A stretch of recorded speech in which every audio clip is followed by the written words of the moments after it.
बताइएगा lecture number कौन सा आज का? 38।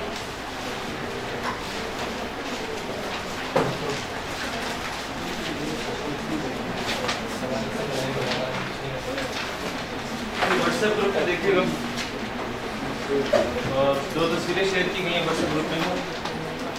बेसिकली आपको बताया था कि जो प्लीज खामोश, आपका जो टैक्स रेट्स होते हैं ये एक ऐसी चीज़ है जो आपको सिलेबस में सॉरी पेपर में गिवन होगी, आपको इसको याद नहीं करना पड़ेगा। और आपको पता है कि जो आपके टैक्स रेट्स का जो टेबल होता है वो हर अटेम्प्ट टू अटेम्प्ट जो होता है वो अपडेट होता रहता है। ज़रा आप देखिएगा जो 2 तस्वीरें आपको भेजी इनकम फ्रॉम कैपिटल गेन वाले चैप्टर के हवाले से था, और आप ज़रा इसमें देखें जो पहली तस्वीर मैंने आपको भेजी है तो बेसिकली गेन और डिस्पोजल ऑफ इमूवेबल प्रॉपर्टी, क्या ये एनटीआर होता है या सेपरेट ब्लॉक होता है? सेपरेट ब्लॉक होता है, मींस के सेपरेट टेबल जो आपके सामने गिवन है।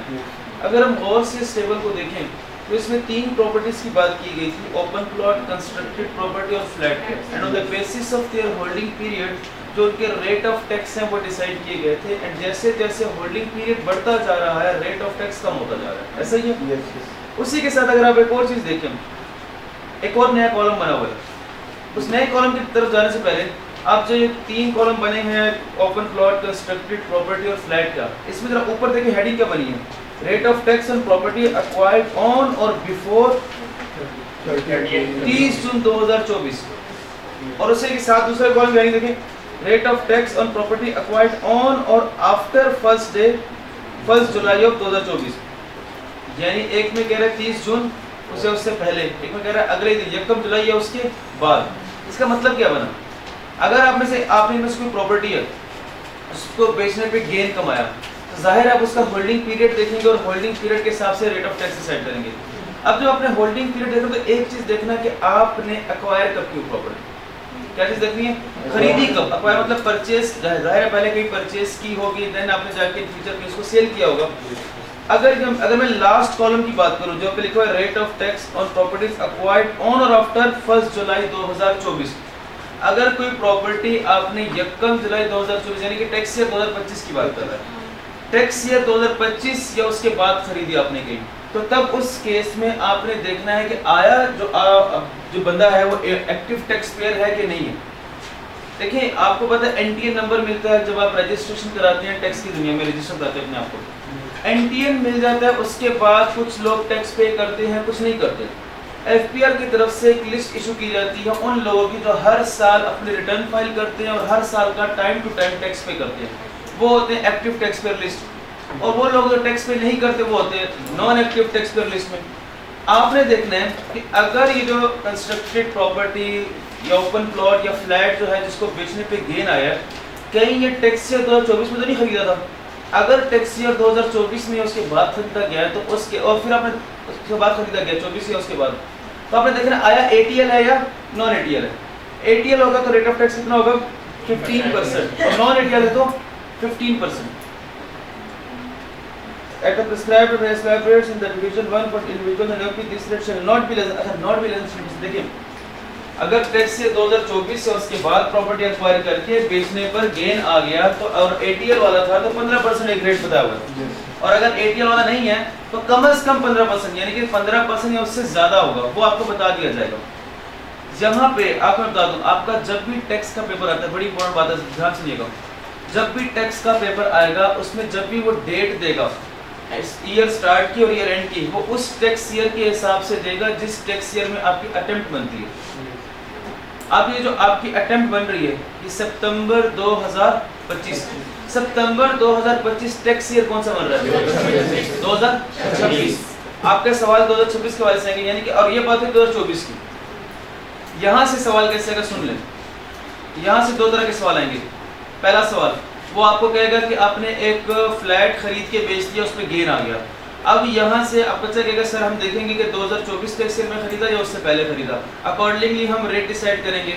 अगर 24 या 24 को खरीदा तो फिर 15% या फिर मिनिमम 15% जो एटीएल नॉन एटीएल वाली बात की गई है।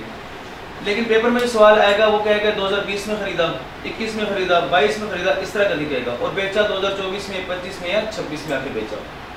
अगर 2020, 21, 22, 23 में खरीदा है तो रेट ऑफ टैक्स क्या होगा जो हमारा वो 3 उसने डिफरेंट कॉलम्स बना के रेट ऑफ टैक्स दिया होगा, न्यूमेरिकली इस तरह आएगा। ये जो एटीएल और नॉन एटीएल वाली बात की गई है ना, ये आएगा आपका थ्योरेटिकल। वो आपसे थ्योरेटिकली एडजस्टमेंट पूछेगा कि एक ओपन प्लॉट था, वो खरीदा हमने 2024 में और बेचा आज 2026 में, टैक्स ईयर 26 में, तो आपसे कहेगा जी बताएं इसका टैक्सेशन के हवाले से क्या कमेंट करेंगे आप as a tax adviser.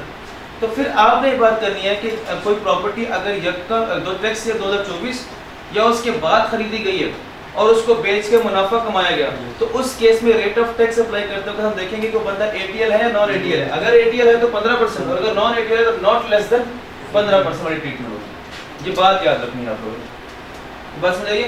Yes sir. यानी कि न्यूमेरिकली करते वक्त आपका वही लगेगा जो 3 कॉलम्स बने हुए हैं, ओपन प्लॉट का, फ्लैट का, कंस्ट्रक्टेड प्रॉपर्टी का 15%, 12%, 10% जो भी लिखा हुआ है इसमें वो बनेगा न्यूमेरिकली। थ्योरेटिकल जो पूछेगा तो हो सकता है वो आपसे एटीएल और नॉन एटीएल वाली एडजस्टमेंट पूछ ले, और पूछता है वो ऐसी चीज़ वो पूछता है, तो ये बात अपने माइंड में रखिएगा, ये चीज़ आपने याद रखनी है। हाँ, ये चीज़ आपको पेपर में गिवन होगी, तो अगर कोई बंदा भूल जाता है कि वर्डिंग क्या करनी है, क्या किस तरह वर्डिंग लिखनी है, तो एंड पे जाके देख लीजिएगा ये एटीएल नॉन एटीएल वाली बात लिखी है कि नहीं लिखी। ये भी एक हिंट होता है कि वो एडजस्टमेंट पूछेगा या नहीं पूछेगा इस हवाले से। बात समझा गई? लेट्स से अगर न्यूमेरिकली भी आ जाए तो ट्रीटमेंट कर लेंगे। एटीएल वाला है तो सिंपल हमने क्या करना है, होल्डिंग पीरियड को छोड़ दें। एक्वायरिंग डेट देखी तो वो थी यकम, अच्छा टैक्स से तो 24 में कह रहा हूँ, आपने टैक्स से 24 नहीं कहना, आपने 2024 की स्टार्टिंग डेट लिखनी है। वो क्या है? 1 जुलाई 2025 है, 25 सॉरी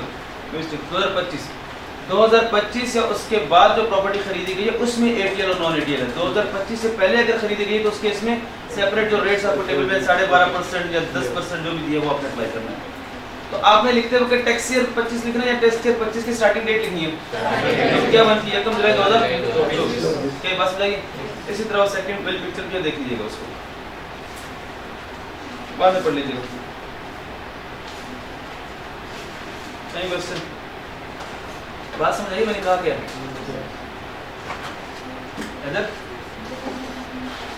जी, यहाँ से एंड वाले रो पे कुछ कंफ्यूजन है बताइएगा जी। रहमत बच्चे देख लीजिए दोबारा, सोचें ट्रीटमेंट क्या करनी है।